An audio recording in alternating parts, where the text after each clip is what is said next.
Et salut les illumineurs, on se retrouve aujourd'hui pour une nouvelle vidéo où on va un peu vous présenter 3 decks un peu plus fun pour ce chapitre 10. Voilà, si vous avez envie de jouer des decks un peu qui ne sont pas méta, des decks un peu plus drôles, on va vous en présenter 3. Alors, j'ai voulu mettre un deck rouge dedans vu qu'il n'y a aucun deck rouge qui est fort dans la méta.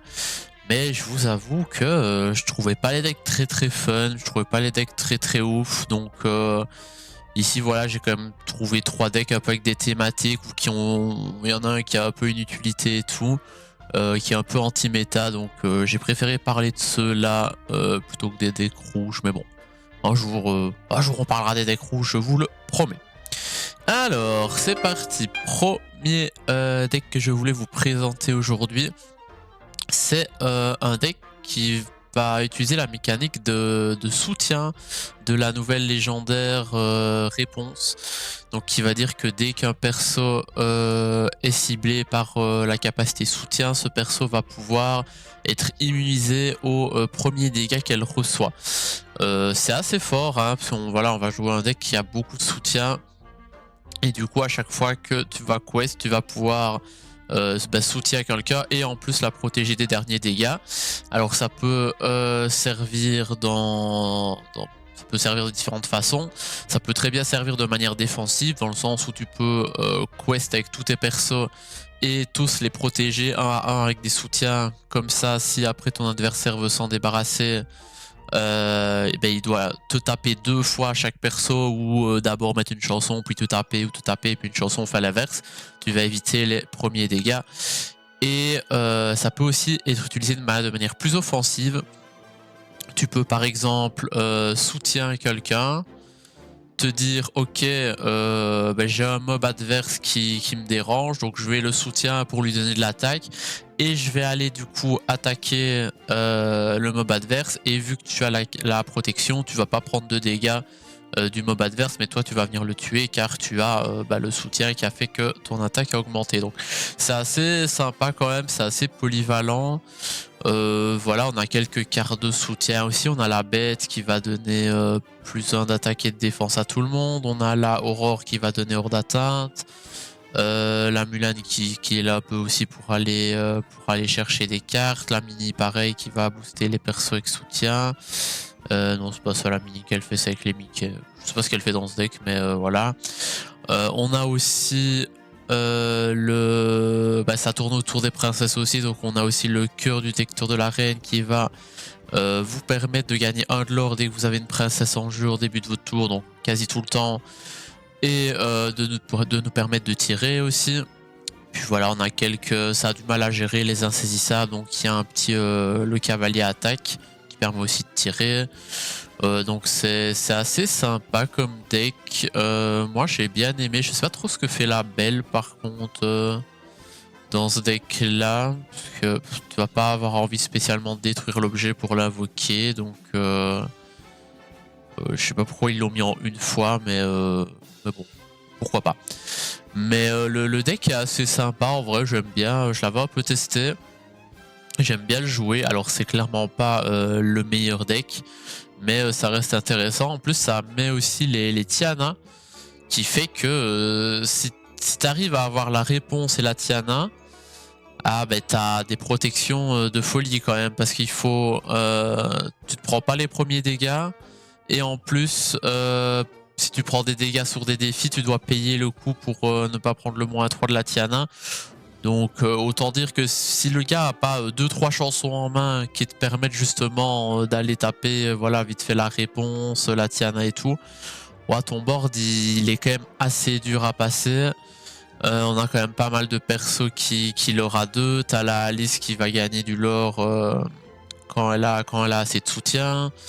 Donc ça peut aller très vite aussi pour l'oré. Donc voilà, le deck est intéressant. Alors clairement, il est pas super fort, parce que j'ai pas essayé, mais je suis quasi sûr que le combo avec méchant vilain malin fonctionne et que ça prend quand même les dégâts malgré la protection de la réponse. Mais à tester, je suis pas sûr, j'ai pas eu l'occasion de le tester, de l'avoir en face de moi, mais à mon avis, vu que ça pose un marqueur de dégâts, à mon avis, ça fonctionne.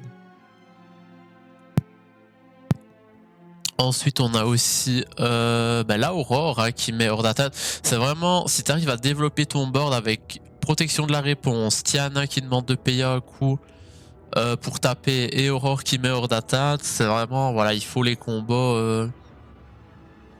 Il faut les combos avec Prince Philippe, il faut des sous l'océan, il faut la carte bleue, la Spooky, Spooky je ne sais plus quoi, pour vraiment passer le board. Sinon ça devient un board un peu compliqué à passer, mais bon, si ton adversaire sait à peu près jouer, il va tout de suite voir le principe du deck, il va tout de suite aller te focus ta réponse dès que tu vas l'invoquer, et puis voilà, ça reste un deck assez niche et pas non plus super solide sur les appuis. Mais je trouve le deck quand même assez fun à jouer, donc voilà, j'avais envie de vous le montrer aujourd'hui. Alors, deuxième deck, alors vous allez me dire, vert mauve, c'est pas un deck très original, c'est pas un deck voilà, anti-méta, c'est pas un deck spécialement fun. Mais ici, j'avais envie de vous présenter un deck qui joue sur la mécanique de boost. Voilà, au final, on est quand même dans le chapitre qui a introduit la mécanique. On voit pas trop de decks avec les boosts, à part un peu le chat qui est un peu joué dans quelques decks mauves, mais sinon j'avais quand même envie de vous en montrer un.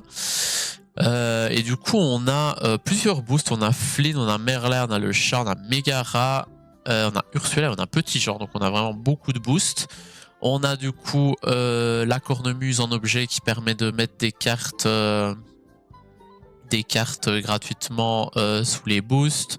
On a la Emily Frappe, pareil, qui quand elle arrive sur le terrain permet de mettre des boosts gratuitement. Donc c'est assez sympa. Surtout que j'en avais parlé dans ma vidéo où je passe un peu sur toutes les cartes. J'aime beaucoup le principe de Petit Jean. J'aime beaucoup la carte Petit Jean. Il y a moyen de faire des combos assez fous. Genre si tu arrives à le mettre sur le terrain et à pas te le faire tuer direct, tu peux l'orer pour 3.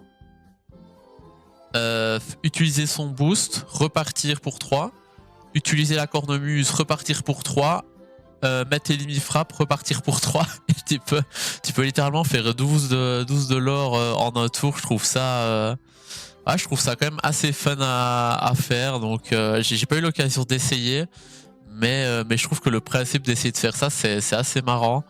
Et je pense que ça permet vraiment de retourner des games. Et le seul problème, c'est qu'il faut avoir tout le combo en main quoi, pour que ça marche. Mais dans tous les cas, tu peux mettre 6 par tour. Hein. Si tu quests et tu reboosts derrière, juste la capacité boost de base, tu peux quand même mettre 6. Hein, donc ça reste énorme. Et aussi, le deck joue sur le principe de faire revenir tes persos en main, voilà, qui est assez sympa. On a le Olaf qui permet de faire revenir en main quelque chose. On a la Madame Mime qui permet de faire revenir en main. On a les manœuvres magiques et n'écoute que moi qu'on peut utiliser sur soi-même aussi ou sur l'adversaire, ça dépend. Qui permet de faire revenir pas mal de choses intéressantes. On peut faire revenir le génie pour retirer. On peut faire revenir la Emily Frappe pour réactiver encore un boost gratuit. On peut faire revenir les Gogo pour activer leur effet en late. On a aussi l'effet de l'Énat de sortilège qui permet de gagner un éclat de l'or si on a un perso avec un boost. Bah, voilà, là c'est un peu moins utile. Gagner juste un éclat de l'or, tu vas pas te dire tu vas te renvoyer ça en main et repayer 4 pour ça, mais ça reste sympa. Si tu as vu la main de ton adversaire, que tu sais qu'il a encore des chansons, tu peux reprendre une Ursula et la rejouer aussi. Enfin, c'est assez sympa. Je trouve que le deck est quand même fun. Et voilà, et surtout ça a utilisé la mécanique de boost qu'on n'avait pas encore trop vu dans des decks méta. Donc ouais, j'avais envie d'un peu vous montrer un deck qui joue sur le boost, et je trouvais que celui-là était le plus complet en tout cas. Et ensuite le troisième deck, alors celui-là je l'aime beaucoup, ce deck là. Je l'ai beaucoup joué. Pourquoi? Parce qu'en fait il gère assez bien le bleu-gris. Le bleu-vert, le bleu-gris aussi. En fait, il gère assez bien tous les decks ramp et un peu contrôle. Alors pourquoi? Parce qu'en fait, on va jouer beaucoup sur les lieux. Et en fait, les lieux ne sont affectés par aucune des grosses cartes du moment. Les lieux ne prennent pas de dégâts sur moi, méchant, vilain, malin. Même s'ils ont des dégâts sur eux, ils prennent pas l'effet de Philippe. Ils prennent pas les effets de sous l'océan, de Spooky machin, les Hades ne peuvent pas les cibler. Enfin, vraiment, les lieux, le seul moyen d'aller les taper, c'est vraiment de les taper de manière frontale, quoi, en défi. Et donc, j'avais vu passer un deck dans ce genre-là, j'ai un peu joué, je l'ai un peu modifié. Et je trouve que le deck est très très fun et surtout ouais, il permet vraiment de gérer pas mal de choses. En fait le principe c'est qu'en début de game tu vas surtout vouloir des Daisy, des Nala pour lore assez vite. Puis tu vas commencer à invoquer tout doucement des lieux. Ton adversaire souvent va commencer à avoir réussi à ancrer. Quand tu joues contre des decks bleus par exemple, il aura mis 4-5 tours pour vraiment ancrer tout ce qu'il veut. Donc toi tu auras déjà un bon board.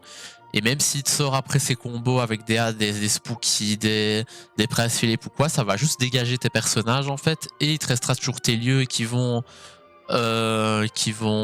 t'apporter du lore passif. Et en fait les lieux, il y en a qui ont quand même des bons gros points de vie, donc qui sont compliqués à passer, surtout que les decks bleus etc n'ont pas des gros mobs qui vont taper très fort pour venir les taper. On a du coup les Félix qu'on ne voit jamais, donc je trouvais ça sympa de les jouer aussi. Donc le Félix A2 qui permet de tirer une carte si on a un lieu en jeu, donc ça permet d'avoir un peu de pioche. Et ensuite on a le Félix Alter 3 qui va donner encore plus de défense à tous nos lieux. Donc c'est encore plus dur à les faire tomber. Et évidemment on a aussi un John Silver hein, dans les decks lieux, ça reste un peu évident, ça peut retourner une game, hein. Si t'as 3-4 lieux en jeu, que tu le mets sur le terrain, le truc il aura 4-5, c'est très très fort aussi. Et voilà, et le deck est très sympa, mais surtout, en fait c'est un peu un aggro, c'est un peu un deck aggro où tu vas vraiment jouer tes persos au début, jouer les lieux, et le temps qu'ils te pètent tes persos, tes lieux vont finir le truc. Mais c'est aussi un aggro qui est assez polyvalent en fait, parce que bah, t'as aussi les effets en fait des lieux qui te permettent de te sortir de quelques situations. Et parfois c'est assez sympa. Par exemple t'as Zootopie donc qui permet d'avoir l'effet Mulan ou Bobby, donc tirer des fossés. On a le château d'eau hiverne qui te donne offensif plus 1 et résistance plus 1 si t'es dessus. Donc ça peut toujours être sympa. Voilà, par exemple, tu mets ta Nala, le gars en face il te sort un truc qui peut gérer la Nala, qui peut taper à 3, hop, tu la déplaces là-dessus. Bah, tu vas avoir du coup une Nala qui va avoir résistance 2, donc il faut taper à 4. En early c'est très dur. Et une Nala qui va avoir offensive plus 1, donc il peut aller chercher des petites choses aussi, même si on va préférer l'oré généralement. On a la mine qui permet de mettre 1 ou 2 dégâts selon le perso que tu déplaces dessus. La Terre des Lions, c'est quand même compliqué de réussir à l'activer, mais en gros, si tu as 3 persos sur ce lieu, tu peux sacrifier le lieu pour jouer un perso de ta défausse gratuitement. Et le tunnel qui est très intéressant aussi. En gros, quand tu as un perso dessus, ça va gagner 1 de l'or de plus par autre lieu sur le terrain. Donc, c'est-à-dire si tu as 3 lieux avec lui, ben, ça va l'aurer à 3. Et les lieux coûtent 1 de moins, donc c'est assez intéressant aussi. Et donc le deck voilà est très fun à jouer. Et comme je vous dis, il gère quand même pas mal les rampes, surtout les decks bleus. Ça gère assez bien. Ça a du mal contre gris violet par contre. Mais bon, Amber Steel a toujours du mal contre gris violet, ça c'est pas nouveau. Mais là il a vraiment du mal parce que gris violet peut juste venir te chercher tes lieux très très facilement et très early. Pareil pour tes autres persos, donc t'as pas le temps de développer un board assez conséquent pour gérer le truc. Donc c'est surtout ça, à moins d'avoir la pioche vraiment nickel au début, mais bon, ça on a l'habitude. Amber Steel contre gris violet c'est toujours un peu compliqué. Mais voilà, c'était 3 decks que je voulais vous présenter aujourd'hui. Je trouve les 3 vraiment très fun à jouer, et ils ont aussi un intérêt en fait dans la méta. Je trouve les 3, surtout le 3ème. Surtout celui avec les lieux, il va permettre quand même d'aller gérer certains decks qui sont pour moi assez compliqués à gérer s'ils ont les combos en tout cas, parce que ça reste des decks qui ont besoin d'avoir leur combo en main pourraient être forts, mais s'ils ont leur combo, voilà, par exemple avec Philippe, etc., bah, ce deck-là le gère parfaitement. Voilà, et pour les deux autres, bah, je les trouve assez fun aussi, donc n'hésitez pas à les tester en tout cas. N'hésitez pas à tester ces petits decks, à me dire ce que vous en pensez en commentaire. Et moi je vous dis à la prochaine, on se retrouve pour une vidéo dans la semaine. N'hésitez pas à mettre un petit pouce bleu, vous abonner, me suivre sur Instagram, YouTube, tout ça. Moi je vous fais des bisous et je vous dis à la prochaine. Salut tout le monde.